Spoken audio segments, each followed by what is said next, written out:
The Raptors fall just short against the Charlotte Hornets, 119-116. Welcome to Raptors Tonight. I'm Randy Urban, joined by Paul Jones, Jevohn Shepherd, and Eric Smith. Fellas, another tough game. I feel like I'm on repeat here for the last little while. Eric, I'll start with you. The Raps look poised to steal this one, after that big comeback, and then the momentum kind of shifted. How did it slip away?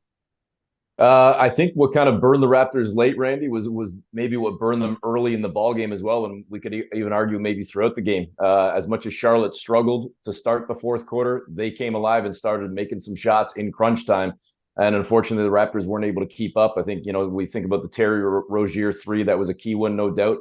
And the shot making that wasn't there in the fourth quarter for Charlotte was there down the stretch. And I think you said you sound like a broken record, perhaps. I sound like a broken record because I think what this ultimately comes down to, as great as the fourth quarter comeback was, when you shoot yourself in the foot as badly as you did again tonight with the slow start, with the first quarter, playing catch up all night, that's a recipe for disaster, and it continues to come back to haunt the Raptors.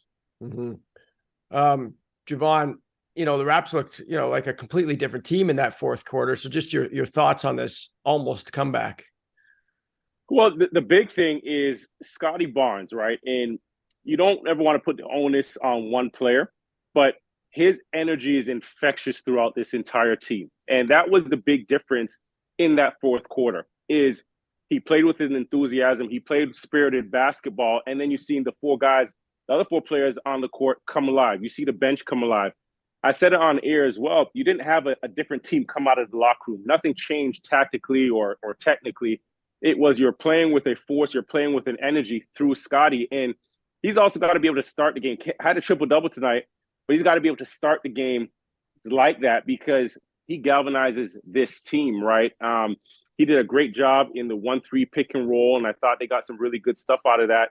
And it's unfortunate because the team just isn't good enough right now to dig themselves out of those holes. You're not fortunate enough to dig yourself into big holes and then just turn it on when you're willing and when you're ready to. So I thought Pascal did a tremendous job early of keeping this team in the game. You had some good minutes from the bench. Malachi Clayman, Chris Boucher had some spots, but you have guys playing 5 minutes of good basketball individually.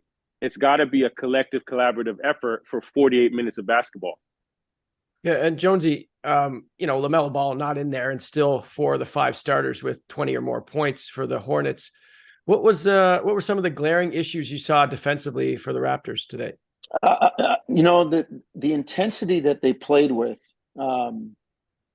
early in the season, where they had really good defensive numbers, defensive ratings, and they were top 10 for a while. Some of that has faded recently, and I think a lot of it, some of it is due to, let's give the NBA credit, people scout. And they know the way Toronto likes to play defensively, that they don't always get the switch. So, the offenses have adjusted accordingly. But at the same time, just keeping guys in front of you, contesting shots, finishing possessions with rebounds. These are things that, they haven't done consistently. You're not going to get away with that. That's what leads to a 20-point hole, when your offense isn't going, but yet they continue to score. So, listen, I think you've got to be a little bit more with the ball pressure, a little bit closer on the closeouts. It's just the little things, Randy. They have the system down, but they need to execute it and do it consistently for it to work. We saw that in the fourth quarter, the way they played in the fourth quarter. But, as Jevohn said, that's got to be the whole game. Selective times, feel that you need to do it during the game. Eric, I know Charlotte has struggled this season, and probably every Raptor to a man will tell you that they should have won this game. But this team seems to me better than their record in terms of at least the pieces. I think I would agree with that. I think there's a lot of length. There's a lot of balance. There's a lot of athleticism. And as you noted, that's even without LaMelo Ball in the lineup. I tend to agree with what you said there, Randy. I think they are better perhaps than their record indicates. But, one of the things that I thought about tonight too, and it ties into what you're talking about to some degree, is the Raptors have basically been healthy or pretty damn healthy for most of the year. Outside of a couple of games for OG, the starting lineup has played, 80 plus, 85 plus % together. And yet it's still not clicking. And even with key members out on opposing teams, like tonight with LaMelo Ball, still getting punched early, still not able to match that intensity that Jonesy talks about defensively. And I don't know if it's the time now where you start looking at, do you make a switch? Do you make a minor tweak? Do you look at doing something different with the rotation? But it's kind of like we've passed that quarter point now. I mean, Dennis Schroeder himself on the radio earlier today acknowledged that these next 20 games, now that we're into the second quarter of the schedule, are really going to probably determine what becomes of the season. Well, you're 2 games into the second quarter of games, and it's been a similar blueprint in both games, and unfortunately, the same outcome in both games. So you got to start taking advantage of some of these ones, and so you're not looking back and going, yeah, remember that game that we coulda, shoulda, woulda won? You didn't. And these ones pile up, and they're starting to pile up a little bit more now. Yeah. Jevohn, have you played on teams where energy was kind of inconsistent like this? And what do you do to remedy that type of situation? It really depends on, the aspirations and the goals of a team heading into a season, right? Everybody wants to win, but the reality is that the challenges of a 500 level team are going to be far different than the challenges of, the team that's at the top of the league, or, in this case, the Bostons, the Milwaukees, the Phillies. They're going to have different challenges. I think for the Raptors, how do you remedy that is there's got to be some accountability to play, right? From accountability to your play as well. Coaches take that as a challenge. They, spend countless hours on film and how to better the team. But also guys have got to, look at themselves, go home, look in the mirror and see, okay, how can I improve? How can I get better? If I have a bad game, right? And you can be selfish with it as well. These guys are getting paid handsomely, right? If I have a bad game, that can extend 2, 3, 4 games, right? One, I want to contribute to my team, but I also want to invest in myself, right? I want to get a good payday. Right. That's how I feed my family. So, it's in this case, this is the life of a 500 team right now. And it's guys just got to take some accountability. There's no coach that's going to come in and say, change the game plan that's going to guarantee wins, right? All teams this is the NBA. Every team is going to come out and play hard. So the technical side, there's a talent side, there's playing hard, but there's accountability as well. Leadership and sacrifice, Randy, to what Jevohn's saying, leadership and sacrifice. Like, everybody wants to win on their terms. Maybe you've got to give some stuff up to try and help the team win.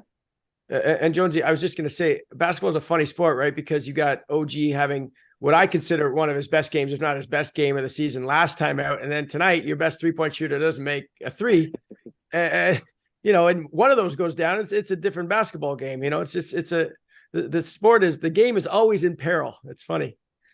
It is. They're like snowflakes. Everyone's different. And you just never know. I mean, you look at a guy like Precious Achiuwa, who really came on. I thought he did a really good job tonight. He'd been having his struggles, and then the last little while, whatever it is, he's picked it up. And, there's more opportunity now. Unfortunately, Otto Porter goes out tonight with a left foot contusion, the same left foot that he had surgery on. So they're all different, Randy, in that sense. They really, really are. And I mean, the thing that has to be consistent is your effort, your energy, and attention to detail. Those are the things that will get you through. I always compare it to golf. When you go into the Masters or the US Open or any major tournament, there's 4 rounds. One of those rounds, you're not going to have your best game, and you just got to fight your way around and post a good score. Well, you got nights like that in the NBA over 82 games where you're not going to have it. Like OG didn't have it tonight, shooting the 3. Okay, what else are you doing? Are you rebounding? Are you defending? Are you bringing the energy? Are you doing something else to have a positive impact on the game? Because we talk about consistency, but nobody's going to give you 82 of those. It just doesn't happen. Guys, the in-season tournament has been great, in my opinion, especially here as we get into these quarterfinals, semifinals, and now the finals coming up. Eric, who do you got winning the championship or the NBA Cup? Pacers? I'm going to go with the Lakers. I mean, the Pacers have been so much fun to watch. Those games in Indiana over the course of the season, heck, every game to this point. But I mean, that especially that one the other night against Boston. That the energy in there was like NBA Finals level. It was outstanding to watch. But it just seems like the Lakers and LeBron specifically is on a mission to just, for whatever it's worth, he wants that in-season tournament as well. He wants that little tick in the box. And I just think the way that LeBron's playing, the way the Lakers are playing, I'm going with LA. You think he could stop Halliburton, Jevohn?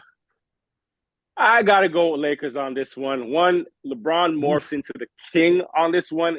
We're also talking about the NBA, right? The Lakers are in Vegas. This is essentially home court for this. This will be the perfect story. Who you got? You know what? I think the Lakers are going to win it, but nothing would please me more than to see this young upstart Indiana team win. And I look at the way they play, and this is what gives them a chance. They play up and down with that speed and that consistency an entire 48 minutes. Some teams hang with them for a while, but if at any point you stop running, be it the middle of the second quarter, the middle of the third quarter, early in the fourth, like Milwaukee, late in the fourth, if you're not up to the challenge the whole time with them, they are going to beat you. For, listen, I agree with you, Randy. It's been great to make early season games more of a showcase for the fans. I mean, basketball nuts like us, we're watching the game anyway. The casual fan now has been recruited into this, and I love it. But let's remember, for what it's worth, we're still only a quarter of the way through the season. And hey, Randy, Randy, go ahead, Jevohn. Go ahead. Hey, if LeBron walks off with this, runs off with this, it's going to add a little bit more to those Jordan, LeBron, GOAT debates in the barbershop. Yeah. So. No.